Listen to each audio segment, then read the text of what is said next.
যশোরে অলরেডি বছরের সর্বোচ্চ তাপমাত্রা 42.6 ডিগ্রি সেলসিয়াস পর্যন্ত উঠছে। 1960 সালের পরে ঢাকা শহরের তাপমাত্রা দ্বিতীয় সর্বোচ্চতে উঠছে এই গত 20 এপ্রিলে, যেটা 40.4 ডিগ্রি সেলসিয়াস। অনেক মানুষ হিট স্ট্রোক করতেছে, অনেক বেশি পরিমাণে হিট অ্যালার্ট জারি করা হইতেছে। গরমে মানুষের অবস্থা খুবই খারাপ। বাংলাদেশের ইতিহাসের সবচেয়ে বেশি তাপমাত্রা ছিল কবে জানেন? 1972 সালের 30 মে রাজশাহীতে সেটা ছিল 45.1 ডিগ্রি সেলসিয়াস। একবিংশ শতাব্দীতে আইসা বাংলাদেশের সর্বোচ্চ তাপমাত্রা ছিল গত বছরের এপ্রিলের 19 আর 20 তারিখ 43.8 ডিগ্রি সেলসিয়াস।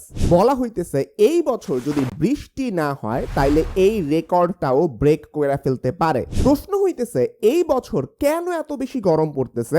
এইখানে ওয়েদার প্যাটার্ন কিংবা গ্লোবাল ওয়ার্মিং এর কি কি ইফেক্ট আছে আর এদের মধ্যে কোনো ধরনের কোরিলেশন আছে কিনা, এই পুরো